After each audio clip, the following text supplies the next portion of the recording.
नमस्कार। आज हम आपको कहानी सुनाते हैं रणथंभौर नेशनल पार्क के उस्ताद के बारे में, जिसने 4 लोगों की जान ली। कहानी के आखिर में आप फैसला कर सकते हैं कि उस्ताद आदमखोर था कि नहीं। तो चलिए शुरू करते हैं। वर्ष 2006 में रणथंभौर नेशनल पार्क सवाई माधोपुर राजस्थान में T22 भागिन ने 3 नर शावकों को जन्म दिया।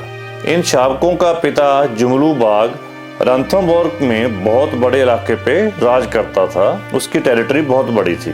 फिर 2 साल बाद वर्ष 2008 में इस बाघिन को इसके 3 शावकों के साथ एक तालाब में खेलते देखा गया। उसके बच्चों में से एक बच्चा कुछ ज्यादा ही आक्रामक था। उसका नाम उस्ताद रखा गया। ठीक इसके 1 साल बाद वर्ष 2009 में उस्ताद अपनी टेरिटरी बनाने के चक्कर में रणथंभौर जंगल से बाहर निकल गया और उसके साथ सटे चिड़ीखो इलाके में चला गया। तभी वहां वन कर्मियों ने देखा कि उस्ताद के एक पांव पर बड़ा घाव है। अगर ये घाव छोटा होता तो इसको अपने आप ठीक होने के लिए छोड़ दिया जाता, मगर घाव गहरा होने के कारण इस बाघ को ट्रैंकुलाइज किया गया। फिर इसे कुछ एंटीबायोटिक इंजेक्शन दिए गए और घाव में चीरा लगाकर कुछ मलहम पट्टी की गई और बाघ को 48 आवर्स के लिए एक पिंजरे में रखा गया। फिर बाघ को कॉलर लगा दिया गया और इसे जंगल में छोड़ दिया गया। कुछ दिनों के लिए इसको ऑब्जर्व किया गया और देखा गया कि बाघ अपने आप शिकार कर रहा है। ठीक इसके 1 साल बाद बाघ की कहानी शुरू होती है, जिसका नाम उस्ताद है। 13 जुलाई 2010 को रणथंभौर के झूमर बावड़ी इलाके में जब वनकर्मी अपनी गश्त पर थे तो उन्होंने हाल ही में एक काटे गए पेड़ के साथ खून से लथपथ एक कुल्हाड़ी पड़ी देखी। वनकर्मी को पता था कि सवाई माधोपुर का एक व्यक्ति घमंडी लाल, जो के चूल्हे के लिए लकड़ी लाने वन में गया था, वो गायब है। वनकर्मी जिसका नाम मोहन था वो कुछ आगे बढ़ा तो उसे एक जोड़ी खून से लथपथ पीले रंग की चप्पल पड़ी दिखाई दी। थोड़ा और आगे बढ़ने पर एक पहाड़ी की चोटी पर एक पत्थर के पास खून से सने कपड़े और घसीटने के निशान दिखाई दिए, जो के झाड़ियों की तरफ जा रहे थे। क्योंकि ये जो इलाका था ये उस्ताद बाघ का था और उसको कॉलर लगा दिया गया था, इसलिए वन कर्मियों ने उसके कॉलर का सिग्नल ट्रेस किया, जो कि इन झाड़ियों में उसकी लोकेशन बता रहा था। तो फिर वन कर्मी चीखते चिल्लाते अपनी लाठियों को जमीन पर पीटते उस झाड़ियों की तरफ आगे बढ़ने लगे तो बाघ वहां से दौड़ गया और उन्हें वहां पर खून से लथपथ एक शव देखा, जो कि घमंडी लाल व्यक्ति का था। तो अब बात यह है कि क्या उस्ताद अब आदमखोर बाघ बन चुका था या नहीं। ठीक इसके 3 साल बाद 9 मार्च 2012 को वन कर्मियों को खबर मिली कि एक युवक जिसका नाम अशफाक है पास के जंगल में गया है और वापस नहीं आया है।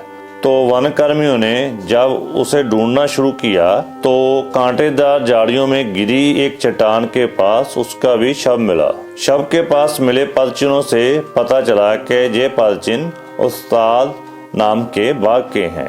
तो क्या अब उस्ताद आदमखोर बाघ बन चुका था।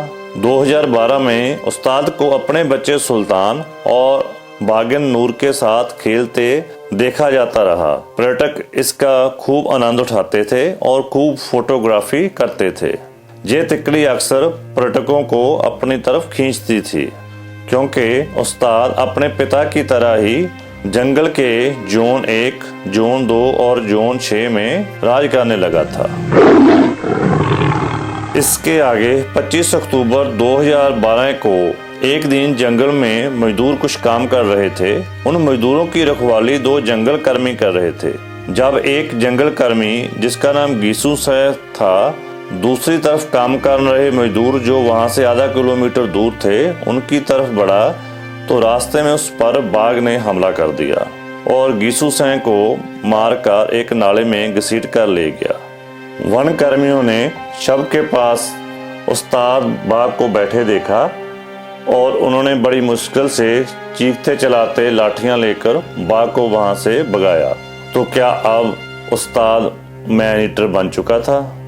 इसके बाद एक और घटना घटती है। क्योंकि उस्ताद बहुत बड़े इलाके पर राज कर रहा था, वहां पर बड़ी संख्या में तीर्थ यात्री रणथंभौर के त्रिकोलिया जंक्शन में स्थित गणेश मंदिर और रणथंभौर किले की परिक्रमा मार्ग तक पैदल जाते थे।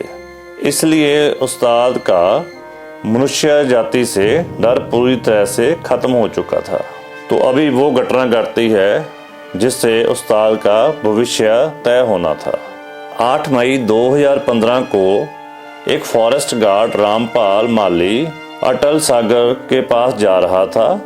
उस पर उस्ताद बाघ ने हमला कर दिया और उसके बाद वन कर्मियों ने वहां पर उस्ताद को देखा और फिर उन्होंने फैसला लिया और बाघ को ट्रैंकुलाइज किया और उदयपुर के पास एक बहुत बड़ा इनक्लोजर बनाकर उसको वहां पर एक पिंजरे में कैद कर दिया गया।